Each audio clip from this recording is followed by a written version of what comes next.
Everyone, मैं मैत्री करण और आज की रसायनिक शास्त्र की कक्षा में हम पढ़ेंगे how to write chemical formula. ठीक है, रासायनिक सूत्रों लखवामा।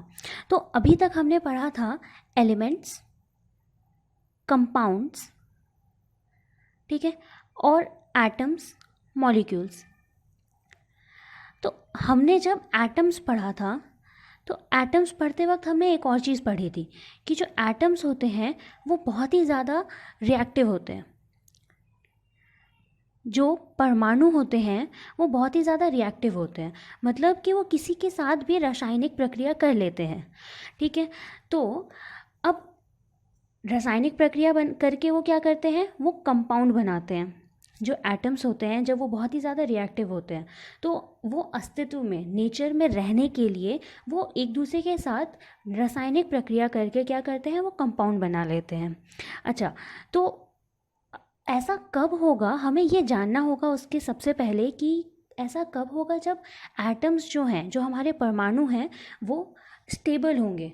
ठीक है, जब वो नेचर में आ सकते हैं। तो देखो क्या होता है कि जो हमारा एटम होता है, ठीक है, और उसके जो उसके जो केंद्र है वो क्या होता है, न्यूक्लियस। हम उसको कहते हैं न्यूक्लियस। अच्छा, जो यहाँ पे आपको ये शेल दिख रहा है, ठीक है, यहाँ पे क्या होता है, अच्छा सबसे पहले न्यूक्लियस के अंदर क्या क्या होता है, प्रोटॉन होता है जिसका चार्ज क्या होता है, पॉजिटिव।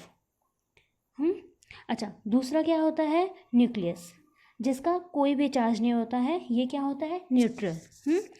अच्छा, अब देखो, तो जो ये हमारे शेल्स होते हैं, ठीक है, ये जो हमारा यहाँ पे ये क्या होता है, इसके अंदर इलेक्ट्रॉन्स होते हैं।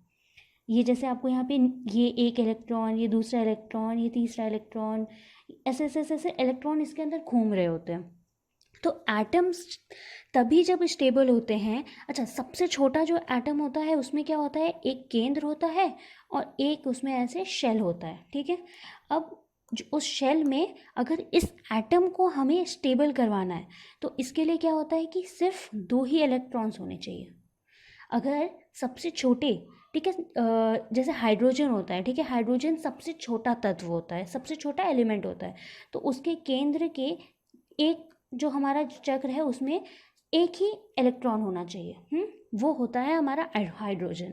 तो जब एक ही इलेक्ट्रॉन होता है, इसको स्टेबल होने के लिए क्या मैंने बोला कि अगर सब एक ही हमारे पास चक्र है, एक ही शेल है, तो उसमें क्या होना चाहिए, 2 इलेक्ट्रॉन्स होने चाहिए, तभी वो स्टेबल हो पाता है। अच्छा, अब मान, ये तो हमने बोला कि अगर सब एक ही शेल हुआ, अब अगर उससे ज़्यादा शेल हुए तब हमें क्या चाहिए, तो हम लोग एक रूल फॉलो करते हैं, ठीक है, उसको बोलते हैं ऑक्टेट रूल।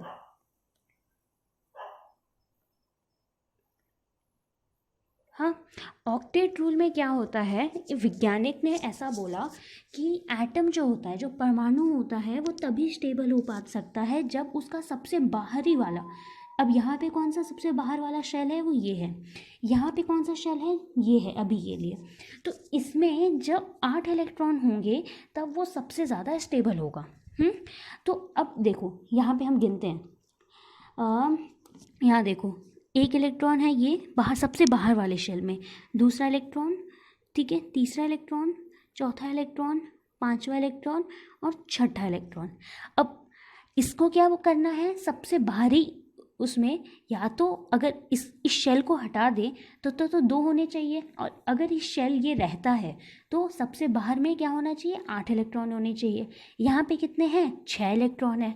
तो इसका मतलब कि हमारे इस परमाणु को स्टेबल होने के लिए 2 और इलेक्ट्रॉन चाहिए। अच्छा, ये हो गई बात हमारी जब हमारे पास जैसे 2 ही शेल थे। अब मान लो हमारे पास एक और है, ठीक है, इसमें देखो, इसमें क्या है, यहाँ पे हमारे प्रोटॉन और न्यूट्रॉन है। यहाँ पे देखो, सबसे छोटे वाले शेल में 2 इलेक्ट्रॉन है, ठीक है, उसके बाद वाले शेल में कितना इलेक्ट्रॉन है, 1 2 3 4 5 6 7 8। चलो ठीक है, अब लेकिन हमारा जो ऑक्टेट रूल के हिसाब से जो सबसे बाहरी वाला जो हमारा शेल था उसमें कितने होने चाहिए, 8 होने चाहिए। लेकिन आप सभी यहाँ पे देख सकते हो कि यहाँ पे कितने इलेक्ट्रॉन हैं, 2, सिर्फ 2। ठीक है, तो अब इसमें क्या कर चाहिए, या तो सबसे जो बाहरी वाले शेल है उसमें क्या होना चाहिए, 8 इलेक्ट्रॉन होने चाहिए, लेकिन यहाँ पे कितने हैं, 2। अब देखो यहाँ पे बात आती है सोचने वाली कि अब देखो आप इसको दो तरीके से आप इसके सबसे आउटर मोस्ट शेल में 8 इलेक्ट्रॉन ला सकते हो, या तो मैं इसमें 6 इलेक्ट्रॉन्स और डाल दूँ, ठीक है, या तो मैं इसमें 6 इलेक्ट्रॉन्स और डाल दूँ, या फिर मैं क्या करूँ कि मैं क्या बोलती हूँ कि मैं इसमें से 2 इलेक्ट्रॉन्स निकाल लूँ, ठीक है, मैं 2 इलेक्ट्रॉन्स निकाल लूँ। तो अब किस में ज़्यादा की मेहनत लगेगी, ऐसा समझो कि माँ आपको भूख लगी है, आप खाते कितना हो, आप खाते हो आप खाते हो मान लो 2 रोटी, आप खाते हो 2 रोटी। अब आपको स्टेबल होने के लिए ऐसा है कि बोला जाएगा कि या तो 1 हो या तो 6 हो, हाँ, तो आप क्या 6 रोटी खा लोगे अगर आपको भूख सिर्फ 2 रोटी की है, नहीं ना, आप बोलोगे अगर मेरे को स्टेबल रहना है तो ठीक है मैं 1 रोटी कम खाता हूँ। तो और अगर ऐसा कहानी हो कि आप खाते हो 4 रोटी और आपको स्टेबल होने के लिए 6 रोटी चाहिए, या फिर 1 रोटी चाहिए खाना है, तो देखो अब यहाँ पे आप 3 रोटी कम खाओगे तो आप भूखे रह जाओगे, पर 2 रोटी आप ज़्यादा खा सकते हो, तो यहाँ पे आप क्या करोगे, यहाँ पे आप एक्स्ट्रा खाओगे, हाँ, यहाँ पे आप, और लेकिन यहाँ पे क्या था कि आप खाते हो सिर्फ 2 रोटी, आपकी क्षमता कितनी है 2 रोटी खाने की, और स्टेबल रहने के लिए आपको या तो 1 रोटी खानी पड़ेगी या तो 6 रोटी खानी पड़ेगी। तो ज़्यादा आसान क्या चीज़ होगा कि मैं 1 रोटी कम खाऊं, ना कि 4 रोटी एक्स्ट्रा खाऊं, है ना। तो उसी तरीके से जो हमारे एटम है उसके लिए क्या चीज़ हम आसान रहेगा, 6 इलेक्ट्रॉन पाने के जगह उसके लिए क्या फ़ायदा होगा कि वो 2 इलेक्ट्रॉन को अपने पास से दूर कर दे, ठीक है। तो अब देखो जो उसकी कंबाइनिंग कैपेसिटी होती है उसको हम क्या बोलते हैं, वैलेंसी। कंबाइनिंग पावर और capacity of an element is known as valency. इसको हम गुजराती में बोलते हैं संयोजकता, तत्वनी संयोजावनी शक्ति अथवा क्षमता। अच्छा आप ऐसा इमेजिन करो कि एक ऑक्टोपस है, हाँ, और यहाँ पे आप देख रहे होंगे 4 इंसान हैं। अब मैं आपको एक गेम खेलने के लिए बोलती हूँ, ठीक है। ऑक्टोपस जो है वो एक हाथ से सिर्फ एक इंसान का एक ही हाथ पकड़ सकता है, और यहाँ पे आप ऐसे समझो कि ऑक्टोपस जो है वो पुलिस है, और जो यहाँ पे ये क्या है, चोर है, थीफ है। तो मैं आपसे ये पूछती हूँ कि एक ऑक्टोपस एक बार में कितने चोरों को पकड़ सकता है। देखो यहाँ पे एक हाथ से ये इसको पकड़ेगा, एक हाथ से ये पकड़ेगा, ठीक है, यहाँ पे ये, यहाँ पे ऐसे, ठीक है, ऐसे करके इसने कितनों को पकड़ा, 4 लोगों को पकड़ा। तो इसकी मतलब ये थी जो ऑक्टोपस है उसका कैपेसिटी कितना है, 4, हाँ, उसका कैपेसिटी एक्चुअली में 8 है, लेकिन इंसान के पास भी तो 2 हाथ है, तो उसका जो कैपेसिटी था वो 8 था। तो अब यहाँ पे देखो, अगर मान लो मैंने बोला ऑक्टोपस को मैं ऐसे लिखूंगी OC, हाँ, और जो ये इंसान है मैं उसको लिखूंगी HU, तो अगर अब हमने जहाँ से शुरू किया था, अगर मुझे इसका केमिकल फॉर्मूला लिखना है, हाँ, तो एक तरह से ऑक्टोपस एक, हाँ, और कितने ह्यूमंस हैं, 4, HU 4, ठीक है। तो इस तरीके से हम लोग केमिकल फॉर्मूला लिखते हैं। हालांकि ये एक मनगढ़ंत थी कि मैं ऑक्टोपस को OC लिख दूं और ह्यूमन को मैं HU लिख दूं, लेकिन आपको इससे ये समझ में आ रहा है कि ऑक्टोपस की कितनी क्षमता थी और इंसान की कितनी क्षमता थी, वो उसी हिसाब से एक कंपाउंड बनाता है, ठीक है। वैलेंसी पे ही डिपेंड करता है कि वो किस तरीके से उस कंपाउंड में कितने हमारे एक तत्व के या एक एलिमेंट के एटम्स चाहिए और दूसरे कितने उसके चाहिए, उसी रेशियो में वो डिसाइड करता है। तो जो हमारा फैक्टर होता है वो यहाँ पे वैलेंसी होता है, ये बहुत ही इम्पॉर्टेंट चीज़ है। अब देखो अब ये मान लो यहाँ पे एक एटम है, ये जो है एटम वो सोडियम का है, ठीक है, Na इसका हमारा सिंबल होता है, और ये एलिमेंट क्या है, सोडियम, ठीक है। तो सोडियम में टोटल कितने इलेक्ट्रॉन्स होते हैं? 11। ये जो चीज़ें मैं आपको बता रही हूँ अभी तक आपको नहीं पता, लेकिन आपको ये सब चीज़ें याद करना है कि सोडियम का सिंबल क्या होता है? Na। उसमें इलेक्ट्रॉन्स कितने होते हैं? 11। ठीक है, अब देखो, और यहाँ पे एक इलेक्ट्रॉन, यहाँ पे 2 इलेक्ट्रॉन। अब उसके बाद कितने इलेक्ट्रॉन बचे? अभी हमारे पास 9 इलेक्ट्रॉन बचे। तो 1 2 3 4 5 6 7 8 और ये 9 इलेक्ट्रॉन बाहर। अब मैंने क्या बताया था कि अब देखो, इसको स्टेबल होने के लिए आउटर मोस्ट शेल में कितने चाहिए? 8 इलेक्ट्रॉन चाहिए। अब स्टेबल होने के लिए ये 7 इलेक्ट्रॉन लेगा या फिर 1 इलेक्ट्रॉन छोड़ेगा? 1 इलेक्ट्रॉन छोड़ेगा, तो ये क्या करेगा? 1 इलेक्ट्रॉन छोड़ देगा। अच्छा, हमने आयंस के बारे में पढ़ा था, तो आयंस जो होते हैं वो इसी तरीके से बनते हैं। जब ये 1 इलेक्ट्रॉन छोड़ देगा तब हम इसको Na+ बोलते हैं। अच्छा, अब ये देखो, ये क्या था? वैलेंस शेल था, संयोजक था। ठीक है, तो इसकी वैलेंसी कितनी हुई? 1 हुई। इसकी वैलेंसी कितनी हुई? 1 हुई। क्यों? क्योंकि 1 इलेक्ट्रॉन छोड़ना उसके लिए आसान है। अब यहाँ पे देखो, यहाँ पे ये जो हमारा यहाँ पे ये जो हमारा एटम है वो किसका है? क्लोरीन का। और इसका जो सिंबल होता है वो क्या होता है? Cl। अब ठीक है, अब देखो इसमें टोटल कितने इलेक्ट्रॉन्स हैं? 1 2। ये सबसे छोटे वाले शेल में, फिर उसके बाद दूसरे वाले शेल में कितने? 1 2 3 4 5 6 7 8। इसमें भी 8 हो गए। तो अभी तक टोटल कितने इलेक्ट्रॉन्स हुए? 10 हुए। अच्छा, बाहर वाले शेल में अब कितना? जो आउटर मोस्ट शेल है उसमें कितने इलेक्ट्रॉन्स हैं? 1 2 3 4 5 6 7। सिर्फ 7 ही इलेक्ट्रॉन्स हैं। तो टोटल इलेक्ट्रॉन्स कितने हुए? इसमें 17 इलेक्ट्रॉन्स हुए। अच्छा, अब स्टेबल होने के लिए क्या चाहिए? या तो 8 इलेक्ट्रॉन हो बाहर। ठीक है, तो अब इसको क्या करना होगा? या तो ये 1 इलेक्ट्रॉन ले, 1 इलेक्ट्रॉन ले, या फिर 7 इलेक्ट्रॉन निकाल दे। अब 7 इलेक्ट्रॉन निकालना ज़्यादा आसान है या 1 इलेक्ट्रॉन लेना? 1 इलेक्ट्रॉन लेना। तो वो क्या करेगा? 1 इलेक्ट्रॉन ले लेगा।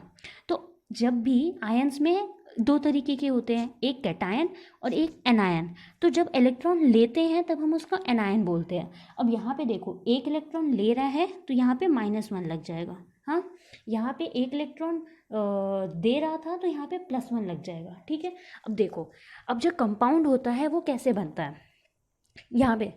ठीक है, अब इसको क्या था? 1 इलेक्ट्रॉन देना था और इसको 1 इलेक्ट्रॉन लेना था। तो ये लोग क्या बोलेंगे कि तुम्हें जब 1 इलेक्ट्रॉन देना, क्लोरीन क्या बोलेगा तो सोडियम को कि तुम्हें 1 इलेक्ट्रॉन देना है और मुझे 1 इलेक्ट्रॉन लेना है। तो ऐसा करते हैं, हम दोस्ती कर लेते हैं। ठीक है, और वो दोस्ती करके क्या, एक रासायनिक प्रक्रिया करते हैं और वो एक कंपाउंड बन जाता है, एक संयोजक बन जाता है। ठीक है, देखो यहाँ पे जैसे ये हमारा सोडियम का है, यहाँ पे जो आउटर मोस्ट शेल था, ठीक है, उसमें जो 1 इलेक्ट्रॉन था उसने क्लोरीन को दे दिया और ये जो है उसने एक बॉन्ड बन जाता है। जब भी कोई एक ऐसा इलेक्ट्रॉन देता है तो क्या हुआ? उनके बीच में एक आयोनिक बॉन्ड बनता है। तो इस तरीके से हमारा कंपाउंड बनता है। अब ये कंपाउंड बनता है ये तो हमें समझ में आ गया, लेकिन आप ये तो नहीं बोलोगे कि सोडियम प्लस क्लोरीन, बार बार आप ये नहीं लिखोगे। अब आपको उसका फॉर्मूला, उसको शॉर्टकट में आप कैसे कितनी आसानी से लिख सकते हो, हमें वो जानना ज़रूरी है।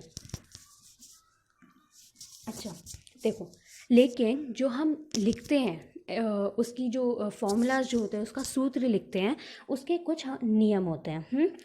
और उस नियम के हिसाब से ही हम कुछ भी लिख सकते हैं। क्योंकि आपने उसको मान लो राजू नाम दे दिया, किसी और ने उसको श्याम नाम दे दिया, तो आप दोनों एक दूसरे को कैसे बताओगे कि हाँ हम दोनों एक ही किसी इंसान के बारे में बात कर रहे हैं। इसीलिए हमें उस कुछ रूल्स को फॉलो करना पड़ता है। तो देखो, सबसे पहला जो रूल है क्या है? द वैलेंसीज और charge on the ion must be balance. आयनની સંયોજકતા અથવા વીજભાર समतोलित होना જોઈએ। तो देखो क्या है, क्या कह रहा है कि जो वैलेंसी होती है, हमने यहाँ पे पढ़ा था कि जो वैलेंसी है, ठीक है, 1 इलेक्ट्रॉन देने की, इसको हम वैलेंसी कहते हैं। और इसका भी वैलेंसी 1 ही है। क्यों? क्योंकि ये 1 इलेक्ट्रॉन ज़्यादा आसानी से ले सकता है। अच्छा, दूसरा चार्ज।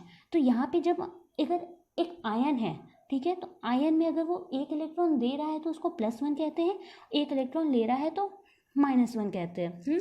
तो वो दोनों क्या होना चाहिए किसी भी कंपाउंड में, कि ऐसा नहीं हो सकता कि मुझे 2 इलेक्ट्रॉन चाहिए और सामने वाला मुझे 3 इलेक्ट्रॉन दे रहा है और मैं उसके साथ रासायनिक प्रक्रिया कर लूँ, ऐसा नहीं हो सकता। या तो मेरे को भी 3 इलेक्ट्रॉन चाहिए और उसको 3 इलेक्ट्रॉन देना है, तब भी तुम एक कंपाउंड बना सकते हो। ठीक है, पहला रूल हमें ये कहता है। तो देखो इसके हम कुछ क्या करते हैं, हम हर एक रूल के बारे में पढ़ेंगे और उसके बाद हम उसके कुछ एग्जांपल्स, कुछ उदाहरण देखेंगे। तो सबसे पहले हाइड्रोजन क्लोराइड, ठीक है। तो हाइड्रोजन क्लोराइड का सबसे पहले हमें सिंबल जानना ज़रूरी है। अब ये किस किस से तत्वों से मिलकर बना है हम ये देखते हैं। ठीक है, तो ये जो है हमारा किस तत्व से मिलकर बना है, हाइड्रोजन और दूसरा क्लोराइड। ठीक है, अब हाइड्रोजन की वैलेंसी क्या होती है। ठीक है, अब देखो हाइड्रोजन की वैलेंसी क्या होती है 1, क्लोराइड की भी वैलेंसी क्या होती है 1। हाइड्रोजन देखो कैसा होता है, मैंने अभी आपको बताया था, न्यूक्लियस होता है और उसके बाहर में यहाँ पे 1 इलेक्ट्रॉन है।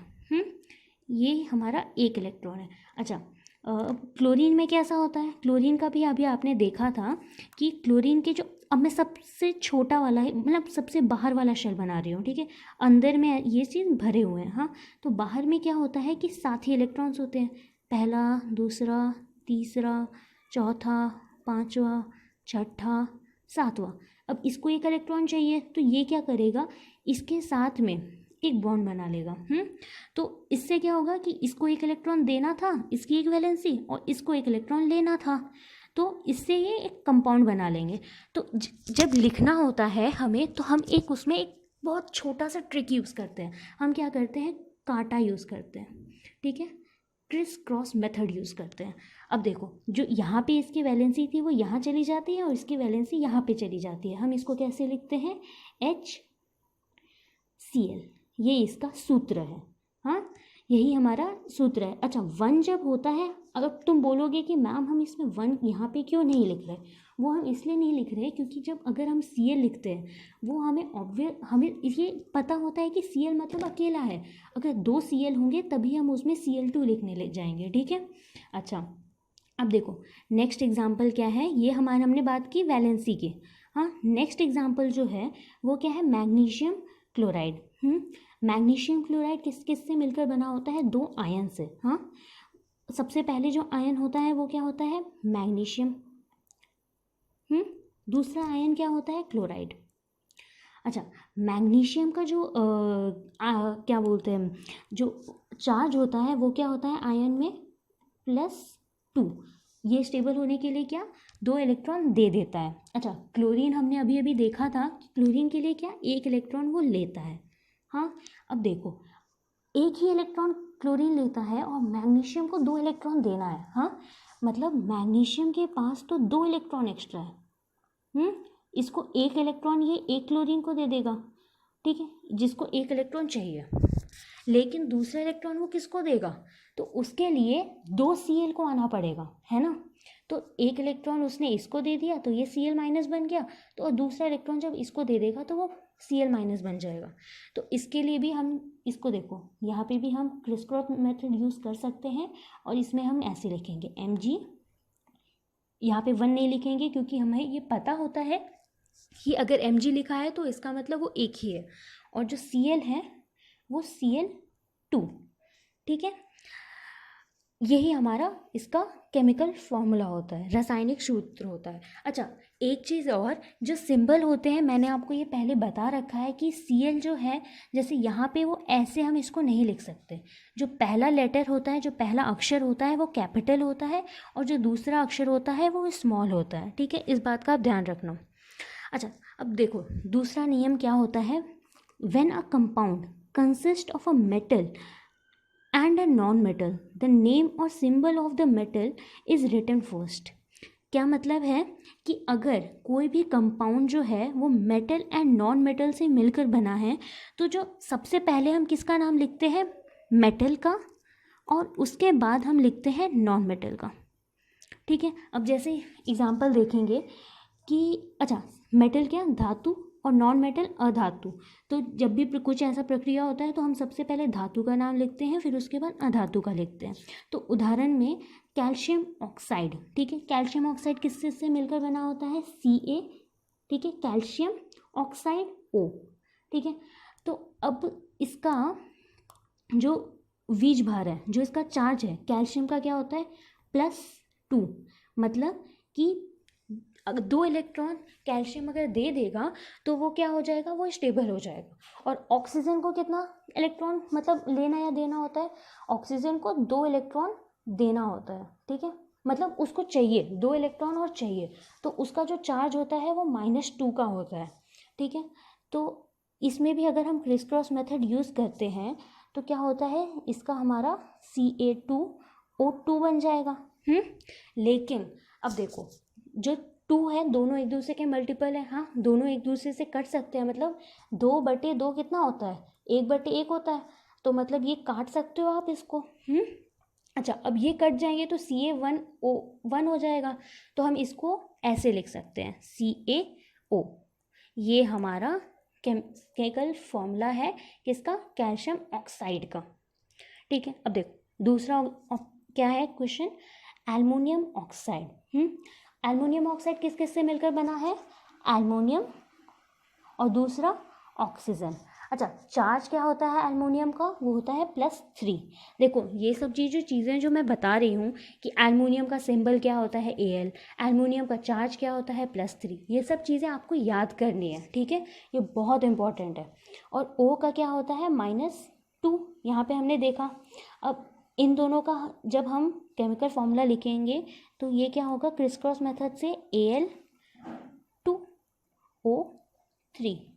देख रहे हो कितना इजी है, बस तुम्हें क्या करना है, सबसे ऊपर सिंबल लिखना है, मेटल पहले आना चाहिए और नॉन मेटल बाद में आना चाहिए। यहाँ पे कैल्शियम जो था वो मेटल था, ऑक्सीजन जो था वो नॉन मेटल था, इसलिए वो बाद में था। तो वैसे यहाँ पे एल्युमिनियम मेटल है और ऑक्सीजन नॉन मेटल है।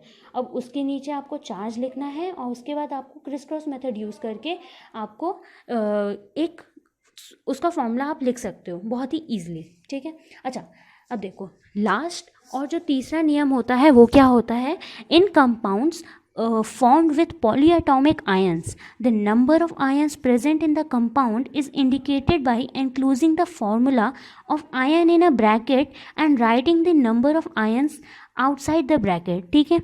तो इसमें इसका कहने का क्या मतलब है, ये बहुत बड़ी चीज़ है ना। तो इसमें क्या होता है कि मान लो ऐसा तो होता नहीं है ना कि सिर्फ तत्व या एलिमेंट से मिलकर कोई भी कंपाउंड बना होता है। कंपाउंड क्या हो सकता है, किसी कंपाउंड ऑलरेडी 2-3 आयन से मिल के बना हुआ भी वो कंपाउंड बन सकता है। तो उस केस में क्या होता है, जब ऐसा कहानी हो रहा हो तो हम क्या करते हैं, जैसे यहाँ पे एक एग्जांपल से तुम्हें समझाती हूँ कि जैसे कैल्शियम हाइड्रोक्साइड है। तो कैल्शियम हाइड्रोक्साइड किससे मिलकर बना है, कैल्शियम और हाइड्रोक्साइड का OH। OH, अब ये क्या है, वो ऑलरेडी एक पॉलीएटॉमिक आयन है। हाँ, कैल्शियम का जो चार्ज होता है वो क्या होता है +2 और हाइड्रोक्साइड का चार्ज क्या होता है, तो कैल्शियम का क्या होता है +2 और हाइड्रोक्साइड का क्या होता है -1। तो इसके फॉर्मूला को लिखने के लिए हम क्या करते हैं, कैल्शियम का 1, ठीक है, हाइड्रोक्साइड का।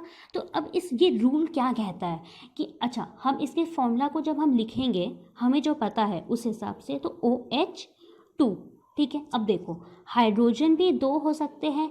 अब तुम यहाँ पे स्पेसिफाई नहीं कर रहे हो ना, हमें क्या एक्चुअली में कैल्शियम हाइड्रोक्साइड में OH जो है वो 2 बार आया है, ना कि सिर्फ हाइड्रोजन 2 बार आया है।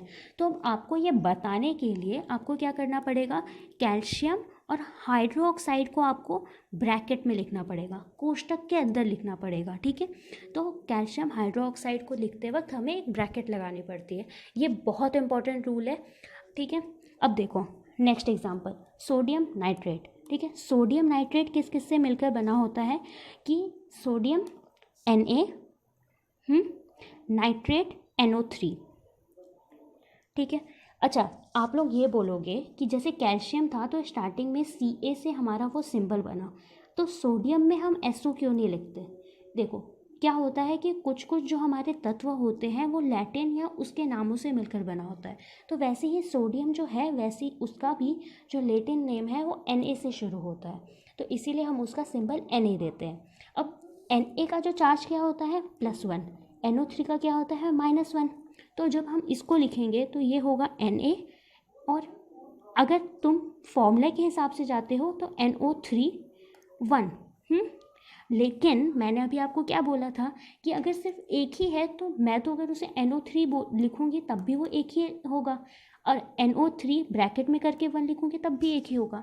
तो कहने का तात्पर्य ये है कि अगर अगर सिर्फ एक ही पॉलीएटॉमिक आयन है तो मैं उसको NaNO3 लिख सकती हूँ बिना ब्रैकेट्स के। लेकिन यहाँ पे OH जो था वो 2 बार था, तो इसीलिए मुझे ब्रैकेट लगाना ज़रूरी था। ठीक है, आई होप आप सबको आज का कैसे हम कंपाउंड्स के केमिकल फार्मूलाज लिखते हैं वो आपको समझ में आया हो। अगर आपको इसमें से कुछ भी डाउट हो तो आप कमेंट बॉक्स में पूछ सकते हैं, और मैं आपको इसके साथ में एक वर्कशीट दे रही हूँ। आई रिक्वेस्ट, ठीक है, सब लोगों को कि वो वर्कशीट सॉल्व करो, वो बहुत ही इम्पॉर्टेंट।